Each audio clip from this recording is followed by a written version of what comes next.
Every single parent needs to give only two things to their children. But wait, one may ask, don't we need to discipline them? Don't we need to go on vacations with them?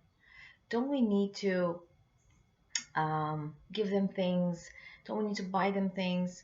Don't we need to do so much for them? We read many books and we listen to a lot of lectures, and we may hear people give us advice, and we may have some clarity, and we may be confused at times. And that's all normal because children are different ages and different stages, and there's no one clear cut formula on how much to give to your child, what to give your child.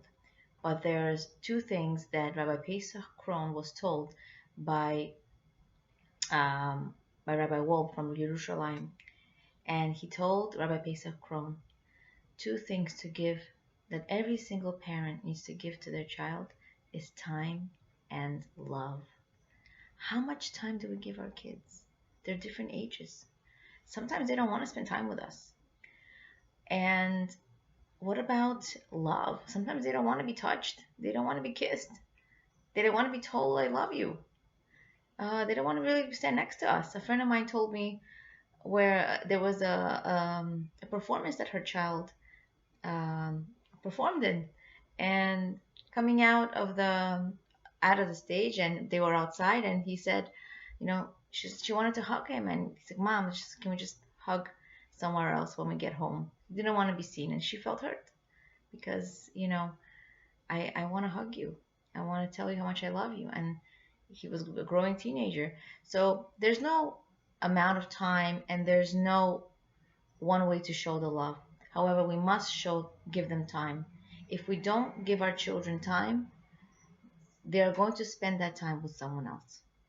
And we don't know where that will be or whom it will be with, but we know that with us as parents, us as mothers, it's incredibly, incredibly crucial for their well being, for them to feel love, and for them to have time with us. Now, how much time? It could be 15 minutes a week, it could be 30 minutes a week. And the child needs to enjoy that time with you. The child needs to um, do what they want to do, not what I want to do. One of my children wanted to play Rubik's Cubes and teach me how to do Rubik's Cubes. And honestly, I do not like learning that. I'm not into that. I'm not interested in it. It's the last thing I want to do. I was telling one of my children, let's just draw, let's play cards, and the child did not want to do that. And really wanted to teach me Rubik's Cubes. And I'm telling you, the amount of time that we spent together, I was counting every minute because I wasn't enjoying it, but I did it for the person.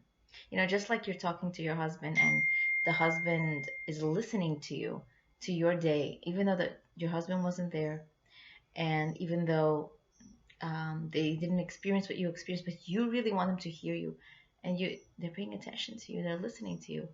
That means so much to you. Or maybe the spouse is talking about their job and not even talking your language, and you're not even understanding what they're doing at work because it's a different type of lingo, whether it's computers or medical terms. It's a different lingo, but you're sitting and you're listening. So you're doing something for them. You're doing a kindness for them. You're listening. So I decided I'm going to do a kindness for this child. I'll learn the Rubik's Cube. I'm telling you, I did not enjoy it, but I realized that this child throughout the week, throughout some time, kept on reminding me, like, wow, I really enjoyed my time with you. Was so proud that that child taught me how to do the Rubik's Cubes. Even though I still didn't get it, I didn't get most of it, but I made an impression. I made the child feel special. I also had one time, where one of my children did not want to spend time with me anymore. Our weekly, sessions together, time together, and I felt hurt, and I felt like, what am I doing wrong? Why doesn't this person want to spend time with me? And I asked someone incredibly, incredibly special. I asked Charlie Harari's mother, Mrs. Harari, and she gave me incredible advice. And she said to me, it's like a piece of string. You just be pleasant, you just be happy, and the child is going to want to be around you. And when the child is ready, he's going to spend time with you or she's going to spend time with you. Don't worry about it. And as children get older, they become teenagers. The way they spend time with you is perhaps you just being next to them. It's called proximity.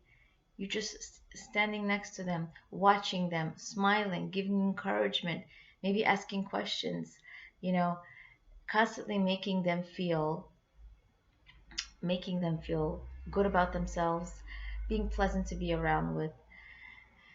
And how much time you give your child, how much love you give your child is all depends on you.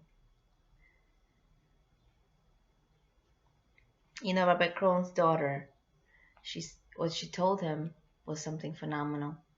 She said, I love my students. She's a teacher. I love my students.